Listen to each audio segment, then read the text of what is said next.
Baik, Assalamualaikum warahmatullahi wabarakatuh. Bismillah, alhamdulillah, wassalatu wassalamu ala rasulillah Muhammad ibni Abdillah wa ala alihi wa sahbihi wa mawalah. Qala Allah ta'ala fi kitabihil karim, a'udhu billahi minasyaitonir rajim. Rabbana hablana min azwajina wa dhurriyyatina qurrata a'yun waj'alna lil muttaqina imama. Amma ba'd. Para pemirsa Batam TV yang dirahmati oleh Allah Subhanahu wa taala, bertemu kembali kita dalam program Kalam Ilahi bersama saya Hajah Rofiatus Sa'adah SHMM. Kebetulan saya dipercaya untuk menjadi Ketua Pimpinan Wilayah Fatayat Nahdlatul Ulama Provinsi Kepulauan Riau dan juga sekaligus pengasuh Pondok Pesantren Al-Badariyah Batam. Kemudian juga dipercaya oleh teman-teman sebagai pimpinan daripada Majelis Rasulullah Hubbul Mustafa di Kota Batam. Baik, pada kesempatan saat ini kita akan membawa tema tentang mengenal karakter anak. Para pemirsa yang dirahmati oleh Allah Subhanahu wa taala, kalau kita berbicara tentang anak, jadi anak itu adalah bagian dzurriyah, artinya adalah bagian daripada penerus generasi bangsa, penerus daripada generasi perjuangan yang melanjutkan perjuangan daripada baginda Nabi Muhammad SAW. Kita tahu bahwa anak-anak itu adalah merupakan amanah besar dari Allah Subhanahu wa taala, sekaligus juga nikmat akbar, merupakan anugerah agung dari Allah Subhanahu wa taala yang dipercayakan kepada kita sekalian para orang tua, khususnya adalah sebagai seorang ibu. Kita tahu bahwa anak itu hakikatnya adalah miliknya Allah Subhanahu wa taala. Karena kalau kita berbicara tentang hakikat gitu, bahwasannya itu adalah bagian daripada penciptaan manusia. Setelah dulu Allah mengawalinya dengan penciptaan Nabi Adam dan Siti Hawa. Kenapa Allah senantiasa menciptakan manusia dan mungkin sampai batas nanti hari kiamat? Itu disebabkan karena saking besarnya cinta Allah kepada manusia itu sendiri. Terpulang saat Allah berasan kepada malaikat dan juga kepada para bangsa jin pada saat mau penciptaan Nabiullah Adam alaihissalam dan juga Siti Hawa, sudah dikatakan oleh malaikat bahwa manusia itu adalah suka membuat kerusakan. Manusia itu nantinya adalah suka mengalirkan darah. Tapi ketika malaikat mengatakan seperti itu, kemudian Allah mengatakan, aku lebih tahu daripada kamu wahai malaikat. Dan ini dibuktikan oleh Allah Subhanahu wa taala sampai saat ini dan mungkin seterusnya. Allah masih tetap memberikan kepada kita keturunan. Dalam hal ini sekali lagi adalah regenerasi daripada penciptaan manusia. Para pemirsa, berbicara tentang anak yang saya katakan di awal tadi bahwa adalah merupakan sebuah nikmat, sebuah anugerah, sebuah amanah yang mereka semuanya adalah hakikatnya miliknya Allah Subhanahu wa taala. Diberikan melalui kita dengan proses hubungan suami istri yang kemudian adalah proses pembuahan, selanjutnya kemudian proses kehamilan, berikutnya adalah melahirkan. Dan ini adalah merupakan sebuah amanah dan anugerah yang amat sangat luar biasa yang kemudian ditugaskan oleh Allah Subhanahu wa taala kepada para pasangan suami istri untuk memberikan pendidikan. Yang mana pendidikan itu tentu saja adalah pendidikan yang dikehendaki oleh Allah Subhanahu wa taala. Sebagaimana Allah mengatakan, "Wa ma khalaqatul jinna wal insa illa liya'budun." Jadi Allah itu menciptakan manusia dan juga para jin itu tidak ada lain sebenarnya adalah untuk mengabdikan dirinya kepada Allah Subhanahu wa taala. Tatkala kemudian kita menyadari bahwa kita adalah sebagai hamba yang ditugaskan oleh Allah Subhanahu wa taala di muka bumi ini untuk mengabdi kepadanya, maka sebagai bentuk kewajiban kita orang tua yang harus diberikan kepada anak-anak kita ini adalah memberikan pendidikan yang baik. Namun sebelumnya tentu saja diberikan tugas ketika sudah proses kelahiran, maka yang pertama adalah memberikan nama yang baik. Karena nama ini adalah harapan, nama ini adalah doa yang diinginkan oleh orang tua. Bagaimana kemudian dengan keberadaan anak yang merupakan nikmat besar dan anugerah dari Allah Subhanahu wa taala. Makanya dianjurkan memberikannya nama adalah nama-nama yang baik. Nah, selain itu kemudian diberikan tugas kepada kedua orang tuanya adalah untuk memberikan pendidikan. berbicara tentang pendidikan, tentu saja adalah yang pertama adalah pendidikan ulumul Quran. Karena segala bentuk ilmu itu semuanya tercakup di dalam Al-Quran. Dan yang pertama dilakukan adalah yaitu tentang ketauhidan kepada Allah Subhanahu wa Ta'ala. Nah, ini penting. Jadi bahkan sebelum melahirkan mestinya sudah memberikan pendidikan. Ketika para ibu sedang mengandung, ibu sedang hamil, itu memberikan pendidikan kepada anaknya yang masih di dalam kandungan, yaitu tentang ketauhidan kepada Allah Subhanahu wa Ta'ala, dan sebuah penyadaran bahwa kelahiran kita ke muka bumi ini, ke dunia ini adalah kehendak Allah Subhanahu wa Ta'ala, yang di dalam pundak kita masing-masing itu adalah ada kewajiban pengabdian kepada Allah Subhanahu wa Ta'ala. Artinya bahwa Allah menginginkan setiap generasi atau setiap anak-anak itu adalah diberikan sebuah pendidikan untuk kedekatan atau membangun sebuah kedekatan antara dirinya dengan Allah Subhanahu wa Ta'ala, yang endingnya adalah bagaimana nantinya anak-anak ini bisa dekat kepada Allah, bahkan juga sekaligus dekat kepada baginda Nabi Muhammad sallallahu alaihi wasallam. Kenapa seperti itu? Ya, selain ini adalah merupakan perintah Allah Subhanahu wa Ta'ala. Jadi ketika kemudian anak-anak itu tidak kita dekatkan kepada Allah, maka tidak ada artinya. Mau didekatkan kepada siapa? Kalau anak-anak juga tidak kita kenalkan dengan baginda Nabi Muhammad, lantas kemudian mau kita kenalkan dengan siapa? Mau kita dekatkan lagi kepada siapa?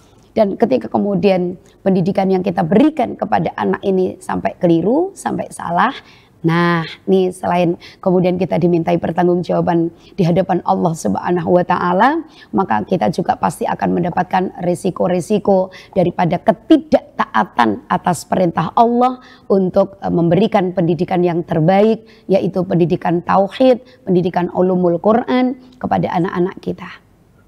Selanjutnya, kalau kita juga berbicara tentang anak-anak, sering saya sampaikan kepada para orang tua bahwa butuhnya keseimbangan antara ilmu agama juga dengan ilmu umum. Karena lalu bagaimana kita juga saat ini ada di fase untuk hidup di dunia. Setelah kemudian kita dari alam rahim, dan mungkin kita di dunia ini tidak lama, kita juga akan berpindah ke fase alam barzah. Tapi ketika kemudian kita diberikan kesempatan oleh Allah hidup di dunia, bahkan Allah sendiri juga mengatakan melalui Nabi Muhammad SAW bahwa ad-dunya mazru'atul akhirah. Allah berikan kesempatan kita hidup di dunia ini adalah untuk mengumpulkan bekal ketika nanti kita ke fase berikutnya, yaitu untuk di fase akhirat. Nah, jadi seperti itu. Nah, oleh karena itu juga dibutuhkannya ilmu dunia. Akan tetapi ilmu dunia itu harus kita dapetinnya atau kita berikan kepada anak-anak sebagai pelengkap, ya. Tetap yang lebih utama adalah ilmu akhirat. Nah, karena diibaratkan ada sebuah istilah ketika kita menanam padi, itu pasti akan tumbuh rumput. Tapi tatkala kemudian kita menanam rumput, jangan harap tumbuh padi. Demikian sebenarnya pendidikan yang kita berikan kepada anak-anak, bahwa ketika kemudian kita memberikan pendidikan akhirat, insya Allah untuk ilmu-ilmu dunia atau pendidikan dunia akan terikut. Tapi tatkala kemudian kita hanya berikan kepada anak-anak kita itu adalah ilmu-ilmu dunia, kemudian anak-anak kita tidak kita kenalkan dengan ilmu akhirat, anak-anak kita tidak kita kenalkan dengan Al-Quran, anak-anak kita tidak kita kenalkan dengan ilmu fikih, anak-anak kita mungkin juga tidak kita kenalkan dengan ajaran-ajaran ketauhidan, maka ya diibaratkan tidak akan pernah dia tahu begitu. Yang ia tahu pasti akan ilmu dunia saja. Bahkan juga ada makalah yang mana Nabi mengatakan bahwa tatkala pendidikan kepada anak itu kita hanya diberikannya itu dunia saja, maka diibaratkan anak-anak kita itu seperti orang buta. Dan sebaliknya, tatkala kita hanya memberikannya itu ilmu akhirat saja karena kita ada fase dunia, maka seperti orang pincang. Ya, jadi nggak ada baiknya. Oleh karena itu sebagai orang tua maka kita berkewajiban memberikan kombinasi keilmuan kepada anak-anak kita, keseimbangan keilmuan ya kepada anak-anak yang harus kita arahkan mungkin bisa jadi sebagai orang tua kita tidak mampu memberikan pendidikan yang sempurna itu kepada anak-anak. Tapi saat ini kita tidak perlu repot-repot, artinya juga tidak perlu bersusah payah. Banyak sekali lembaga-lembaga yang menawarkan jasa untuk mengambil alih daripada pendidikan-pendidikan yang harusnya adalah merupakan kewajiban orang tua, tapi kemudian mereka lakukan dan mungkin mereka lebih fokus daripada kita sebagai orang tua yang tidak mampu memberikan sebuah pendampingan 24 jam kepada anak-anak kita. Nah, oleh karena itu para pemirsa yang dimuliakan oleh Allah Subhanahu wa taala dan juga para teman-teman sekalian, nih yuk kehadiran saya di sini untuk saling mengingatkan, khususnya kepada saya secara pribadi dan juga kepada para pemirsa sekalian sebagai orang tua, bahwa kita punya kewajiban, kita punya tanggung jawab yang tidak gampang tentang anak-anak kita, yang anak-anak itu adalah merupakan generasi penerus yang merupakan juga kelanjutan dari penciptaan Allah Subhanahu wa taala untuk manusia, yang mana mereka semua anak-anak dan juga termasuk diri kita memiliki tugas dan kewajiban melakukan sebuah pengabdian yang all out, pengabdian yang sesempurna mungkin di hadapan Allah Subhanahu wa taala.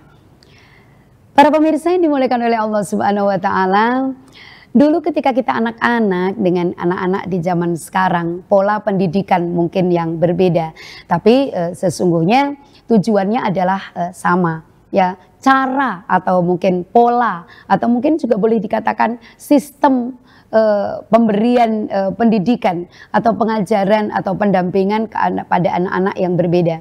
Kenapa saya katakan seperti itu? Ya karena kondisi zamannya juga sudah berbeda. Mungkin saat saya kecil itu mungkin hiburan-hiburan yang ada di kampung hanya TV, itu pun hitam putih. Kemudian kita juga mungkin tidak semua orang punya televisi. Kita nontonnya kepada orang yang kaya di kampung gitu ya. Sehingga gangguan-gangguan atau barangkali cobaan-cobaan baik yang dirasakan oleh orang tua ataupun yang dirasakan oleh anak tidak seperti zaman sekarang.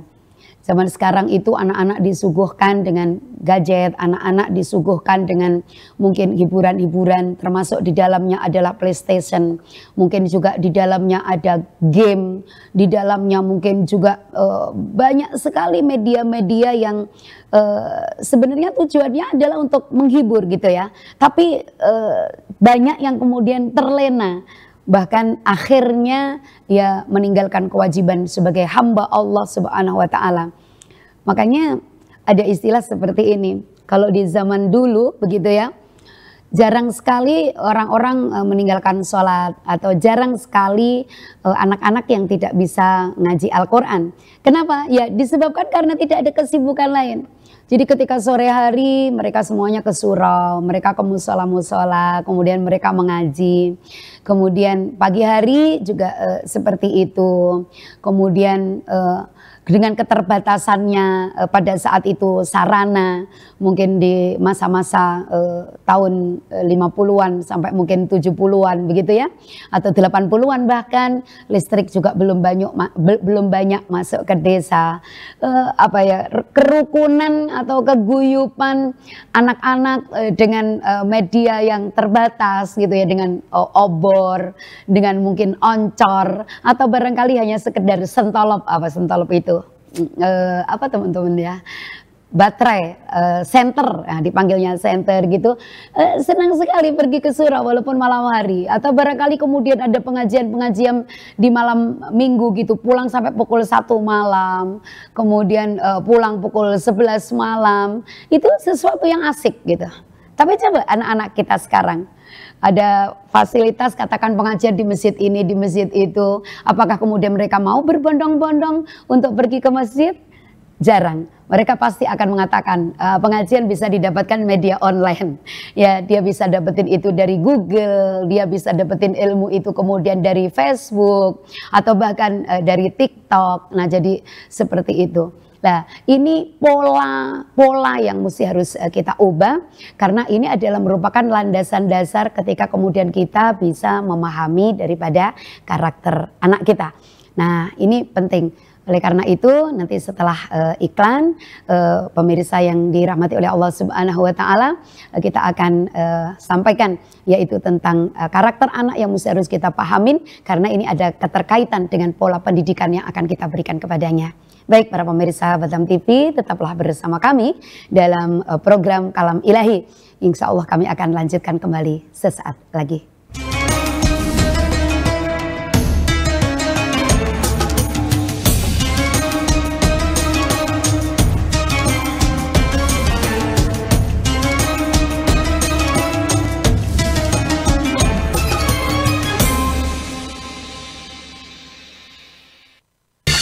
Temukan pesona alam yang memukau, petualangan seru, dan kuliner lezat yang hanya ada di Batam. Dari aktivitas air yang mendebarkan, hingga destinasi wisata yang memanjakan mata, Batam punya semuanya. Jelajahi ikon-ikon kota yang mempesona dan rasakan kehangatan budaya lokal. Dan jangan lewatkan sajian kuliner Batam yang menggugah selera, dari seafood segar hingga hidangan tradisional yang autentik. Belanja puas di pusat perbelanjaan modern yang lengkap dan nyaman. Batam, destinasi sempurna untuk liburan yang tak terlupakan. Tayang setiap hari hanya di Batam Televisi. Amazing Batam, enjoy the new city.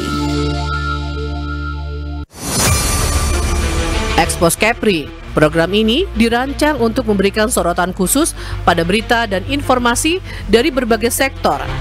Kedatangan Duta Besar India ini disambut oleh Kepala Dinas Pariwisata Kepulauan Riau, Panglima TNI Jenderal Agus Subianto menyempatkan diri mengunjungi Pulau Penyengat dengan tujuan terjadi peningkatan kerjasama khususnya. Event Sport Tourism spektakuler di Asia, Bintan Triathlon 2024 sukses digelar.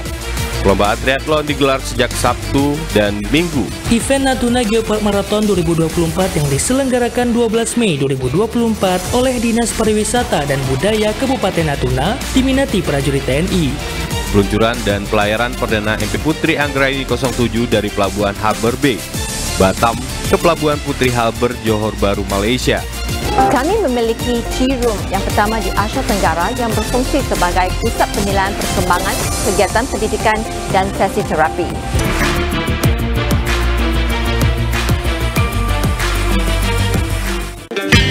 Selamat datang di Kepulauan Riau, surganya kuliner Indonesia. Kepulauan Riau tak hanya menawarkan keindahan alam, tetapi juga sebuah petualangan rasa yang tak terlupakan. Dan sekarang hadir di layar Anda, Yuk Makan di Kepri, program TV yang akan membawa Anda dalam petualangan kuliner tiada tara. Temui para koki lokal yang berbagi resep rahasia dan cerita di balik setiap hidangan. Jangan lewatkan kesempatan untuk merasakan sensasi kuliner terbaik Kepulauan Riau. Dapatkan petualangan kuliner Anda di Yuk Makan di Kepri, setiap hari di Batam Televisi. Yuk Makan di Kepri, sedap betul.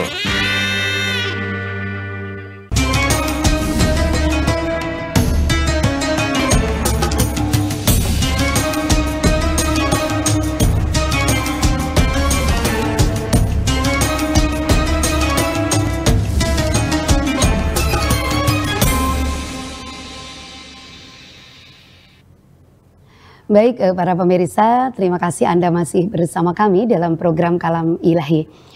Baik, pemirsa yang dimuliakan oleh Allah Subhanahu wa taala, sekali lagi berbicara tentang anak-anak dan tadi saya sampaikan untuk di sesi ini saya akan berbicara tentang bagaimana kita bisa memahami anak-anak yang merupakan amanah dari Allah Subhanahu wa taala, yang hakikatnya mereka itu adalah miliknya Allah Subhanahu wa taala.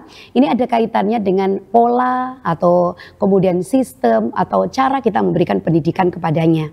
Nah, yang pertama bahwa anak-anak itu ada kalanya anak-anak yang qurrata a'yun. Ini adalah jenis anak yang nomor satu, ya, anak qurrata a'yun. Secara bahasa adalah anak-anak yang menyejukkan mata, makanya namanya qurrata a'yun. Kemudian secara istilah bahwa anak-anak yang qurrata a'yun ini adalah anak-anak yang menyenangkan, anak-anak yang keberadaannya itu membahagiakan. Mulai dari mungkin di proses kehamilan, kemudian proses kelahiran, kemudian ketika anak-anak kita itu masih anak-anak, kemudian mereka menginjak kanak-kanak, kemudian ke remaja, sampai kemudian anak-anak dewasa, ini sikap, perilaku, kemudian bahkan tutur katanya, itu adalah selalu menyenangkan, selalu membahagiakan, selalu menyejukkan. Makanya dikatakan qurrata a'yun. Ini adalah jenis anak yang nomor 1. Dan ketika kemudian kita diberikan oleh Allah Subhanahu wa Ta'ala anak yang jenis seperti ini, Masya Allah, ini nikmat yang paling indah. Inilah yang namanya anugerah yang paling agung, ya, ketika kemudian Allah betul-betul mempercayakan kepada kita sesosok manusia yang mulai prosesnya itu melalui diri kita, dan ternyata jenis anaknya adalah yang qurrata a'yun. Nah, anak-anak yang qurrata a'yun ini ketika kemudian kita memberikan pendidikan tidak susah. Karena memang dari karakter dasar, karakter yang ia bawa dari lahir memang sudah menyenangkan, sudah membahagiakan. Kita sebagai orang tua itu hanya butuh pendampingan saja. Jadi diarahkan untuk mendekatkan diri kepada Allah, mereka gampang. Kemudian diberikan pendidikan ulumul Quran juga gampang. Kemudian diajak melakukan sebuah pengabdian kepada Allah, menghambakan dirinya kepada Allah. Mereka faham karena memang ini adalah anak jenis yang qurrata a'yun.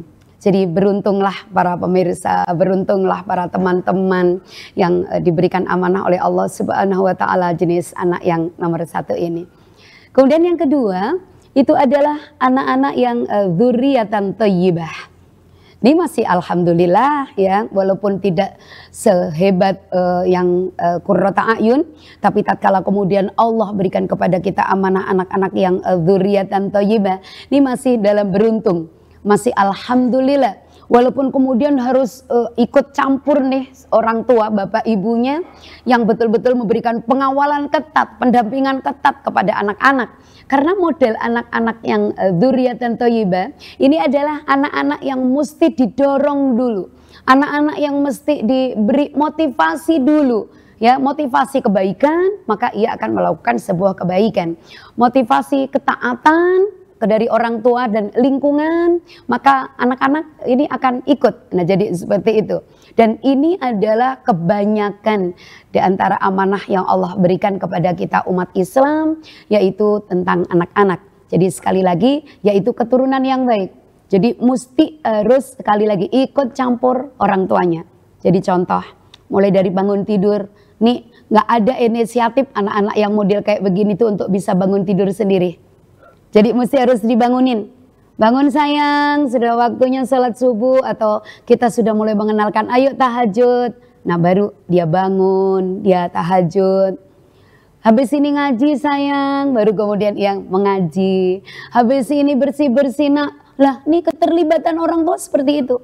Perbedaan dengan anak yang qurrata a'yun, kalau anak yang qurrata a'yun, dia punya inisiatif sendiri tentang perbuatan kebaikan. Tapi kalau anak dzurriatan thayyibah, ini adalah betul-betul diperlukan keterlibatan daripada kedua orang tua. Nah, di sini yang paling berat adalah peran daripada kedua orang tuanya untuk bisa memberikan andil, untuk bisa memberikan sebuah pendampingan. Bahkan kalau saya sampaikan adalah bisa memberikan contoh, ya. Ini kalau sampai orang tuanya salah memberikan contoh, maka anak-anak yang dzurriatan thayyibah ini bisa meleset nanti kepada jenis anak yang berikutnya atau karakter anak yang berikutnya.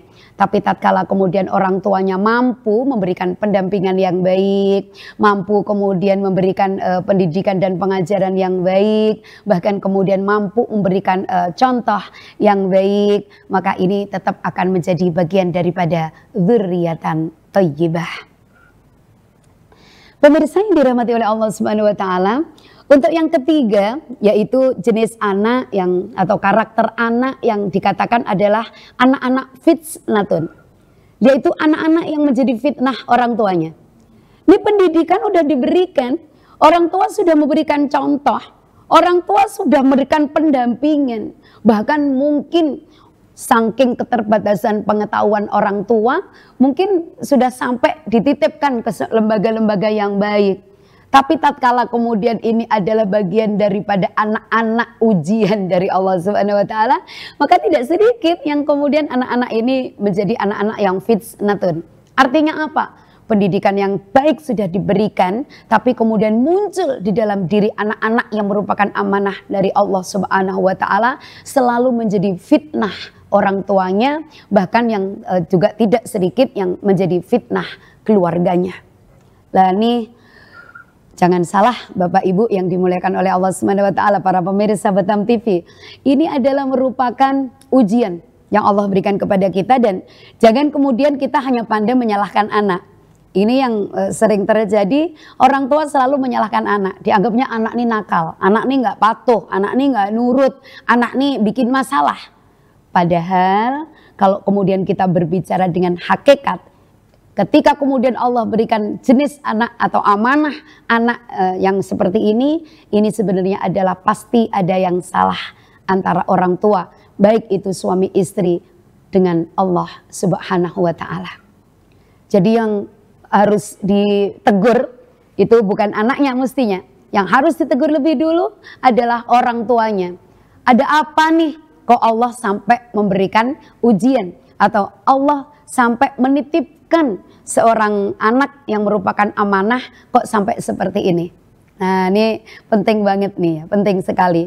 Nah maka ketika kemudian ada di antara anak-anak kita yang model seperti ini, Bapak Ibu yang dimuliakan oleh Allah Subhanahu wa Ta'ala, teman-teman sekalian, banyak-banyaklah beristighfar kepada Allah Subhanahu wa Ta'ala, banyak-banyaklah minta ampun kepada Allah Subhanahu wa Ta'ala, banyak-banyaklah memohon berdoa kepada Allah Subhanahu wa Ta'ala, karena Allah lah zat yang membolak-balikkan hati siapa saja. Bisa jadi mungkin saat ini atau hari ini kita diberikan anak-anak yang fitnatun, tapi karena kasih sayang yang Allah berikan kepada kita, maka yang kemudian Allah akan ubah anak-anak ini untuk bisa menjadi anak-anak yang dzurriatan thayyibah, terlebih kemudian anak-anak yang qurrata a'yun. Nih Masya Allah, di tengah-tengah kehidupan masyarakat banyak sekali ya. Nah contohnya ini anak-anak yang seperti apa? Kalau contoh konkret, anak-anak yang mungkin kalau di Batam ikut kebut-kebutan, motor-motor, geng motor gitu ya. Ini apa ya, pasti orang kalau kita malam minggu gitu atau malam ahad, ketika kita keluar di salah satu tempat khususnya di kota Batam yang mungkin saya tidak sebutkan, ketika kemudian kita melihat sejumlah pemuda yang kebut-kebutan motor, itu pasti akan hati ini ngerentes, ya Allah nih anak siapa nih gitu ya, anak siapa, ibunya bapaknya yang mungkin sudah mengingatkannya ke bawah, anak siapa yang dicari, siapa, orang tuanya. Nah ini orang tuanya padahal mungkin di rumah mereka juga sibuk untuk mencari kemana anaknya gerangan, tapi ternyata anaknya mungkin kebut-kebutan. Jadi fitnatun, anak yang selalu membuat fitnah, atau mungkin anak yang terlalu bodoh, sekolah nggak naik-naik, anak yang susah banget untuk diarahkan, yang suka bolos. Nah ini pasti kemudian, ini anak siapa gitu, kok ada anak model kayak gini. Nah orang lain akan penasaran, orang tuanya kayak apa kok keturunannya kayak begini gitu. Nah ini ngeri ya, ngeri. Ini bagian adalah ujian dari Allah Subhanahu wa Ta'ala. Dan yang keempat adalah jenis anak yang atwalakum. Apa itu atwalakum? Yaitu jenis anak yang menjadi musuh orang tuanya, bahkan musuh keluarganya. Dan ini mungkin orang tuanya sendiri akan mengatakan, ya Allah, kalau tahu ternyata punya anak seperti ini, maka lebih baik nggak punya anak. Atau kalau kemudian boleh berdoa kepada Allah, ya Allah, kenapa engkau titipkan jenis anak yang seperti ini? Tapi ini karena sudah merupakan amanah dari Allah, maka kita ketika kemudian ada di antara keturunan kita, jenis anak yang keempat yang adwalakum, yang kita sendiri mungkin nggak suka, orang tua sendiri nggak suka, bahkan mungkin keluarga juga nggak suka, bahkan lingkungan juga nggak suka. Sekali lagi tidak ada yang bisa kita perbuat, maka kemudian kita banyak minta ampun kepada Allah. Yang selanjutnya adalah banyak deketin diri kepada Allah Subhanahu wa Ta'ala, banyak-banyak kita kemudian berdoa kepada Allah Subhanahu wa Ta'ala agar ujian itu cukup sampai di sini, dan kemudian kita barengin dengan mendekatkan diri kepada Allah, dengan menangis kepada Allah. Mudah-mudahan anak-anak yang tadinya menjadi anak fitnatun, apalagi kemudian anak yang adwalakum, maka kemudian diubah semuanya itu untuk bisa menjadi anak-anak yang dzurriatan thayyibah, dan terlebih adalah anak-anak yang qurrata a'yun. Amin ya robbal alamin. Baik, terima kasih atas kebersamaan pemirsa Batam TV dalam program Kalam Ilahi.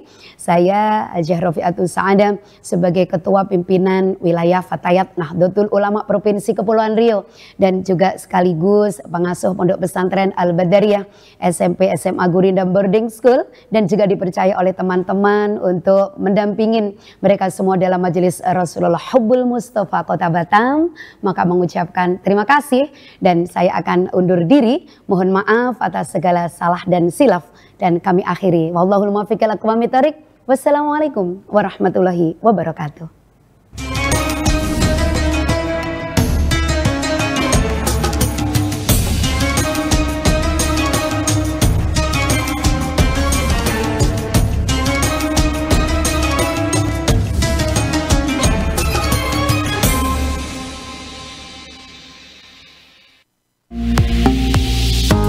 Batam TV, inspirasi Kepri.